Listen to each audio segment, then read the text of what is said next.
भगत सिंह कहते थे कि महान लोग इसलिए महान है क्योंकि हम घुटनों पर हैं। आइए हम उठे। धर्म के बारे में उन्होंने अपना विचार जाहिर किए हैं। क्योंकि मैं एक बदनसीब अछूत हूँ। अछूत मैं नहीं कहता, अछूत तो मुझको एक वर्ग विशेष के लोग बोलते हैं। देश तो एक वर्ग विशेष धर्मवादियों का गुलाम है जो धर्म के नाम पर लोगों को मूर्ख बनाए हुए हैं। देश अंग्रेजों से आजाद होकर भी गुलाम रहेगा, क्योंकि इन अछूतों को कौन आजाद कराएगा। कि मैं तो नकली दुश्मनों से लड़ रहा था, असली दुश्मन तो मेरे देश में है। कहीं इसकी सोच और विचारधारा बाबा साहब से मिल गई तो बहुत गड़बड़।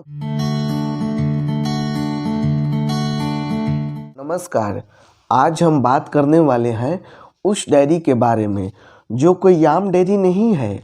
उर्दू और अंग्रेजी में लिखी गई इस डायरी के पन्ने अब पुरान हो चले हैं, लेकिन इसमें दर्ज एक एक शब्द सरफरोशी की समा जला देते हैं। हम बात कर रहे हैं शहीद आजम भगत सिंह के उस ऐतिहासिक दस्तावेज का जिसे उन्होंने अपने आखिरी दिनों में लाहौर जेल में लिखे थे। भगत सिंह कहते थे कि महान लोग इसलिए महान है क्योंकि हम घुटनों पर हैं। आइए हम उठे। डायरी के पेज नंबर 177 पर वह लिखते हैं कि यह प्राकृतिक नियम के विरुद्ध है कि कुछ मुट्ठी भर लोगों के पास सभी चीज़ें इफरात में हो और जनसाधारण लोगों के पास जीवन के लिए जरूरी चीज़ें भी न हो। ठीक इसके 41वें पेज पर धर्म के बारे में उन्होंने अपना विचार जाहिर किए हैं कि लोग धर्म द्वारा उत्पन्न झूठी खुशी से छुटकारा पाए बिना सच्ची खुशी हासिल नहीं कर सकता। यह मांग कि लोगों को इस भ्रम से मुक्त हो जाना चाहिए। उसका मतलब यह मांग है कि ऐसी स्थिति को त्याग देना चाहिए जिसमें भ्रम की जरूरत होती है। चलिए अब आपको उनके जीवन से जुड़े एक आपाती बीती बातें बताता हूँ जिसका वर्णन डायरी में भी किया गया है। एक बार भगत सिंह रेलगाड़ी से कहीं जा रहे थे। एक स्टेशन पर गाड़ी रुकी तो भगत सिंह पानी पीने के लिए उतरे। पास के ही एक कुएं के पास गए और पानी पिया। तभी उनकी नज़र कुछ दूर पर खड़े एक शख्स पर पड़ी जो धूप में नंगे बदन खड़ा था और भारी वजन भी अपने कंधे पर उठा रखा था। तरसती हुई आंखों से पानी की ओर देख रहा था। मन में सोच रहा था शायद मुझको थोड़ा पानी पीने को मिल जाए। भगत सिंह उसके पास गए और पूछने लगे, आप कौन हो और इतना भारी वजन को धूप में क्यों उठाए खड़े हो?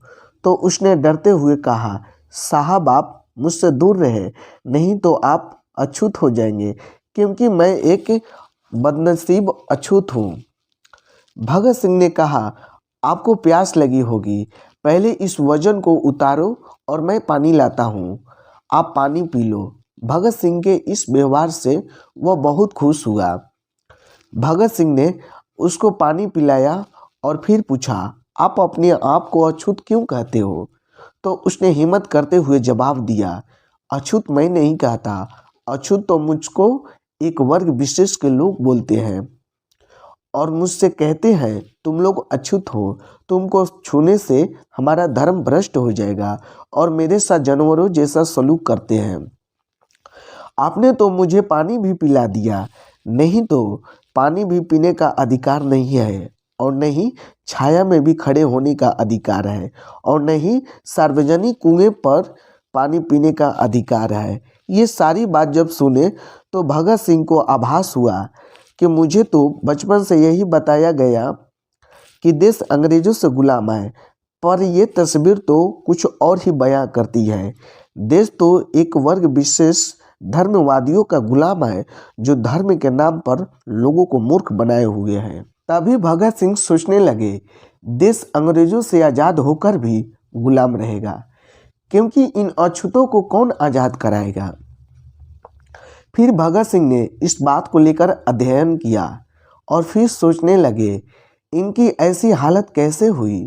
भगत सिंह ने मैं नास्तिक क्यों पुस्तक में लिखा है कि मैं तो नकली दुश्मनों से लड़ रहा था, असली दुश्मन तो मेरे देश में है, जिनसे अकेले बाबा साहब डॉक्टर भीमराव अंबेडकर लड़ रहे हैं। तब उन्होंने निर्णय लिया कि अगर मैं जेल से छूटा तो आजीवन बाबा साहब के साथ रहते हुए इन अछूत भारतीयों की आज़ादी के लिए लड़ूंगा। ये बात कुछ षड्यंत्रकारी लोगों को पता चल गई। बस दुश्मनों ने सोचा कि कहीं इसकी सोच और विचारधारा बाबा साहब से मिल गई तो बहुत गड़बड़ हो जाएगी। ये बात भगत सिंह शायद न कहते और न अपनी जेल डायरी में लिखते तो शायद फांसी न होती। अगर वीडियो आपको अच्छा लगा तो चैनल को सब्सक्राइब कर लीजिए और कमेंट में अपनी राय बताइए। मनुष्य मुर्दों को पूजता है, अस्थियों को पूजता है, राख को पूजता है, कब्रों पर फूल मालाएं चढ़ाता है और जीवंत का तिरस्कार करता है। मनुष्य बहुत अद्भुत है। इस पर आप जरूर विचार कीजिएगा और इसे समझिएगा।